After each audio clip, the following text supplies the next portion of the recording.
Hi, hope you are staying healthy and safe. Welcome to fit with Mauri. तो आज मैं बात करने वाला हूँ कि लाइक ऑस्टियोआर्थराइटिस, जो कि बहुत कॉमन प्रॉब्लम है। और एक मैं सर्वे में दिखाऊँ तो सर्वे के अकॉर्डिंग बात की जाए तो इंडिया में 22 to 39% ऑस्टियोआर्थराइटिस से, घुटने के दर्द से, जॉइंट पेन से लोग परेशान हैं। तो मेनली ये जो प्रॉब्लम है यंग एज में नहीं आता, 20s में हमें नहीं दिखेगा, लेकिन ये प्रॉब्लम हमें अपने पेरेंट्स, रिलेटिव्स, ग्रैंड पेरेंट्स या जिनको हम जानते हैं जिनकी एज मोर देन 35 या 40 है, मेनली ये वीमेन में पाया जाता है। इवन मेल में भी ये प्रॉब्लम होती है। तो जनरली होता क्या है कि मैं एक वीडियो प्ले कर रहा हूँ, उसमें क्लियरली पता चल सकता है कि ये एग्जैक्टली ऑस्टियोआर्थराइटिस है क्या। तो होता क्या है कि हमारे जो जॉइंट्स होते हैं, नी जॉइंट्स होते हैं, उसमें क्या है, साइनोवियल फ्लूइड होता है, साइनोवियल मेम्ब्रेन होता है, जिसमें कि हमारा जॉइंट मूव करता है। उसमें जो कार्टिलेज होता है वो हमें एक सरफेस प्रोवाइड करता है जहाँ पे ये मूव होता है। अब होता क्या है कि जब भी हमारा कार्टिलेज डैमेज हो जाता है, फ्लूइड जो है वो कम हो जाता है, तो क्या होता है कि वहाँ फ्रिक्शन होता है, और फ्रिक्शन की वजह से जो कार्टिलेज होता है धीरे धीरे धीरे धीरे वो डैमेज होना स्टार्ट होता है। तो जब भी ये कार्टिलेज डैमेज होता है तो हमें फ्रिक्शन की वजह से, जब वो हमारे टॉप एंड बॉटम बोन है वो जब हमारा टकराना स्टार्ट करती है, देन हमें जाके पेन होना स्टार्ट हो जाता है। वर्स्ट कंडीशन में आप बिलीव नहीं करोगे, जिसका कार्टिलेज टोटली डैमेज हो गया है।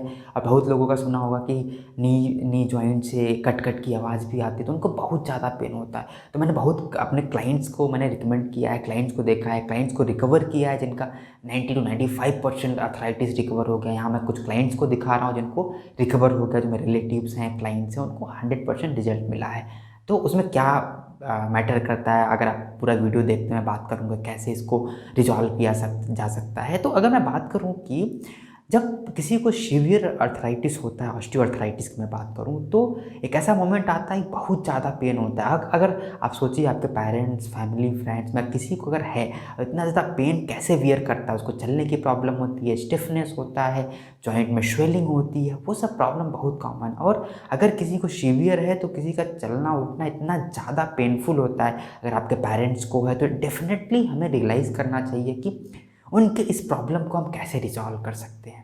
राइट, अब उससे मैं बात करूंगा इसमें क्या क्या चीज़ें हैं जो कि हमें हेल्प कर सकती हैं आपके, क्या कहते हैं कि आर्थराइटिस को सही करने के लिए। अब इसकी रिकवरी के लिए कुछ चीज़ें, तो पहली बात तो हमें अपना लाइफस्टाइल इंप्रूव करना पड़ेगा। लाइफस्टाइल में पहली बात आती है कि अगर किसी का वेट ज़्यादा है, अगर कोई ओबीज है, ओबिसिटी है किसी के अंदर, अगर आइडियली उसका वेट 70 kg होना चाहिए, 60 kg होना चाहिए हाइट के अकॉर्डिंग, बट उसका जो वेट है अराउंड, क्या कहते हैं कि 20 kg ज़्यादा है, 30 kg ज़्यादा है। सम कंडीशन मैंने देखा है कि 60 kg अपने आइडियल वेट से हैं, मे बी जो रिकमेंडेड वेट है उससे ज़्यादा है। तो उस केस में क्या हो सकता है कि जो पूरा उनका बॉडी का वेट है, बेली फैट है, स्टमक है, पूरा वेट उनके जॉइंट्स पे जाता है, और क्या कहते हैं उनको ये अर्थराइटिस होने के हाई चांसेस है, उनको ये प्रॉब्लम हो सकती है। और किनको ये प्रॉब्लम हो सकती है, किन्हीं का बहुत ज़्यादा टीचिंग वर्क है लेडीज़ में, या कोई टीचर है जो कि 8-8 10-10 घंटे खड़ा रहता है पूरे दिन, उसका प्रेशर होता, मूवमेंट नहीं होता है, नीज में प्रेशर रहता है, उनको भी ऑस्टियोआर्थराइटिस की प्रॉब्लम हो सकती है। अब इस प्रॉब्लम को हम धीरे धीरे रिजॉल्व कैसे कर सकते हैं। अब रिजॉल्व करने के लिए हम क्या कर सकते हैं कि पहली बात तो ओबेसिटी के लिए हमें प्रॉपर लाइफस्टाइल मेंटेन करना पड़ेगा। अगर ओबेसिटी, अगर आपका वेट भी ठीक है, ओबीज नहीं हो और वेट प्रॉपर है, तो हम क्या कर सकते हैं कि हम कुछ फूड्स हैं जो कि हम प्रॉपर लाइफस्टाइल को फॉलो करके भी इसको हम, जो बॉडी में एग्जैक्टली इन्फ्लामेशन होता है, अगर हम बॉडी में इन्फ्लामेशन कम कर सकें तो क्या कर सकते हैं कि हम ऑस्टियोआर्थराइटिस को रिड्यूस कर सकते हैं।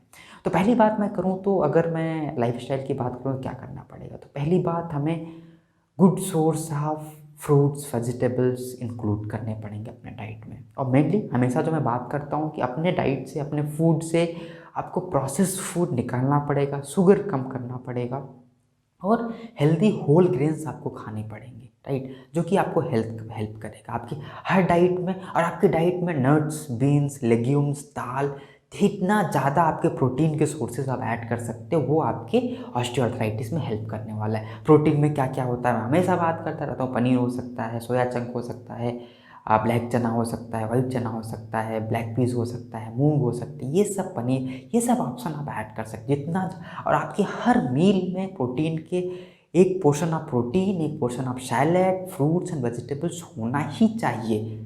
तब जाके ये अपना बॉडी से इन्फ्लामेशन जाएगा और आपका ऑस्टियोआर्थराइटिस का कंडीशन इम्प्रूव होगा।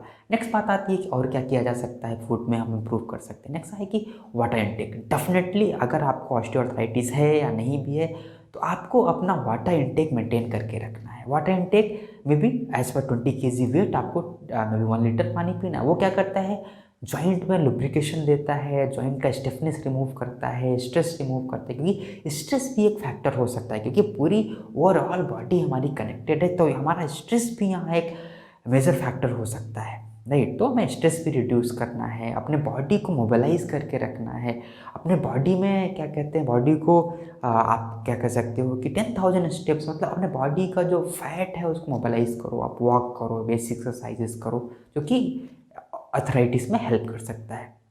नेक्स्ट और क्या जो मेन फूड है जो जिसको हम अवॉइड कर सकते हैं या फिर इंक्लूड कर सकते हैं, तो डेयरी आइटम जो भी है, लाइक पनीर, दही, आपको ओकेजनली ले सकते हैं, लेकिन बहुत निकालना पड़ेगा। दूध आप रात को लेना बंद कीजिए, इससे भी आपका जो आपके जो मिल्क प्रोडक्ट या डेयरी प्रोडक्ट है बॉडी में इन्फ्लामेशन क्रिएट करता है, जिसकी वजह से क्या होता है कि हमारा ये ऑस्टियोआर्थराइटिस का कंडीशन सीवियर हो सकता है।